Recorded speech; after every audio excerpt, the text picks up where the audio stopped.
Support comes from Mosby Building Arts, a design-build company committed to remodeling the right way. Visit callmosby.com to get project inspiration for any room of your house. From the St. Louis Public Radio Newsroom, this is The Gateway. It's Monday, August 5th. I'm Wayne Pratt. Ahead, Jonathan Tremaine Thomas moved to Ferguson 5 years ago.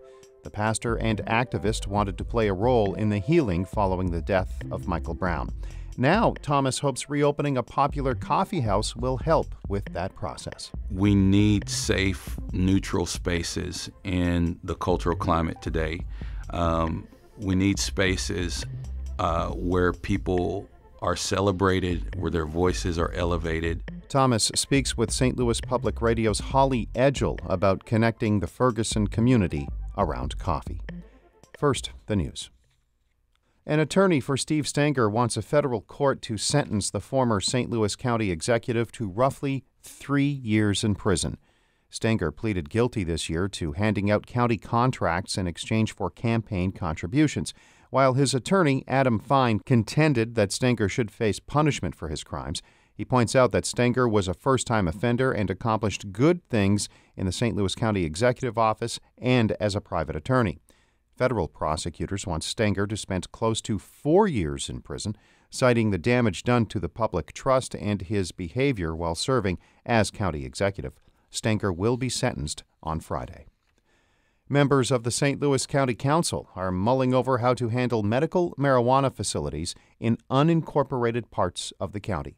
St. Louis Public Radio's Jason Rosenbaum reports there is some debate about the wisdom of a buffer zone. Missouri's medical marijuana program says any related facility can have a maximum 1,000-foot buffer zone from a school, church, or daycare. But local governments can have a lower buffer zone for places that grow, manufacture, test, or sell marijuana. The County Planning Commission most recently recommended a 500-foot buffer zone for dispensaries in unincorporated St. Louis County, but not the other facilities.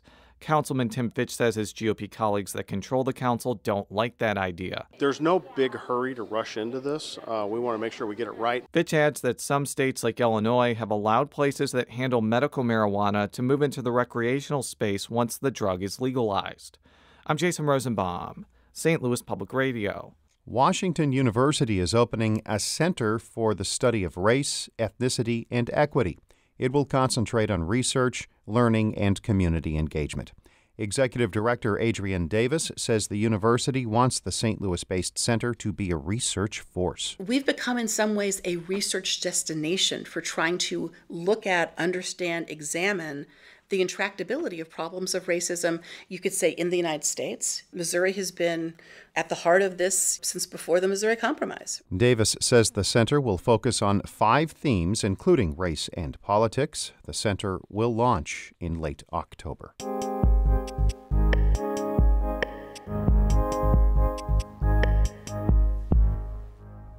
Pastor and activist Jonathan Tremaine Thomas moved to Ferguson from Indianapolis in late 2014 with a mission to help the community heal. When he heard the mayor call for more business investment, he started looking for the right opportunity. He eventually found it in the popular Corner Coffee House in Ferguson, which closed a few years ago. Thomas tells St. Louis Public Radio's Holly Edgell about how he hopes the space can help with the healing 5 years after the death of Michael Brown. I am a pastor.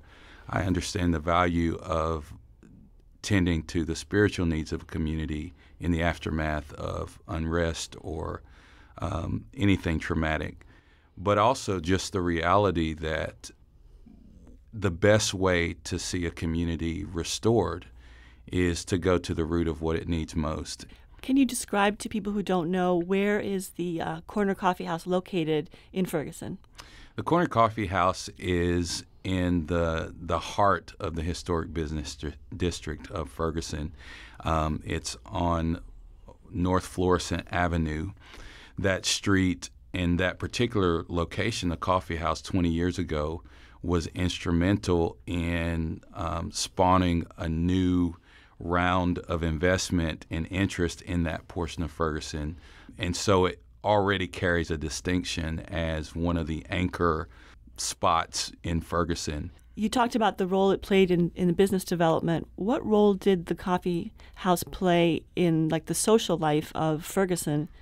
The coffee house was always a community gathering spot. The coffee house was the place where the civic leaders would gather. I've met several residents of Ferguson who said, my daughter had her baby shower here. It was a place of social gathering. It was a place of exchange of business ideas. It was a place for people of pretty much every socioeconomic reality. And what are your hopes for what it will become? Well, I think that we need safe, neutral spaces in the cultural climate today. We need spaces where people are celebrated, where their voices are elevated, and places where we can host and hold challenging conversations, but then be able to leave from those spaces with a greater understanding of one another. So we want to see the coffee shop remain what it was in the sense of being that place of the convergence of community and culture, but also a place of creativity and a place of healing. We ultimately also want to serve really amazing coffee and have a really successful business. What kinds of convening will happen? What kinds of connectivity and activities will you be bringing? We are looking at some very strategic partnerships with different organizations in the community and around the city. We're also going to be hosting a show that focuses on race, ethnicity, and culture from a redemptive standpoint, and we're looking at podcasting. There's really a pretty large window of opportunity for us, and we know we can't do everything. We have to be focused, but we are wanting to build strategic programming around the life of the coffee shop that can ultimately empower the community. The coffee shop is going to open in the fall, you're hoping, and it's the 5th year since Michael Brown was killed.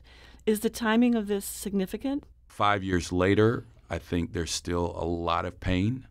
There's a lot of mistrust, but I think that this gives us an opportunity, removed from the emotional center of it, with some level of hindsight, to be able to look and say, okay, here's what's working, here's what's not working. Let's try this. Can we create a place that can be a tangible expression of how we can move forward? That was Jonathan Tremaine Thomas. He spoke with St. Louis Public Radio's Holly Edgell about reopening a Ferguson coffee shop to help the community move forward. Our Maria Altman edited that piece. Shula Newman is the executive editor of St. Louis Public Radio. Music by Ryan McNeely of Adult Fur. If you like this podcast, tell a friend and then rate, review, and comment wherever you get your podcasts. We'd appreciate it. I'm Wayne Pratt, and from the St. Louis Public Radio Newsroom, this has been The Gateway. Support comes from Mosby Building Arts, a design-build company committed to remodeling the right way. Visit callmosby.com to get project inspiration for any room of your house.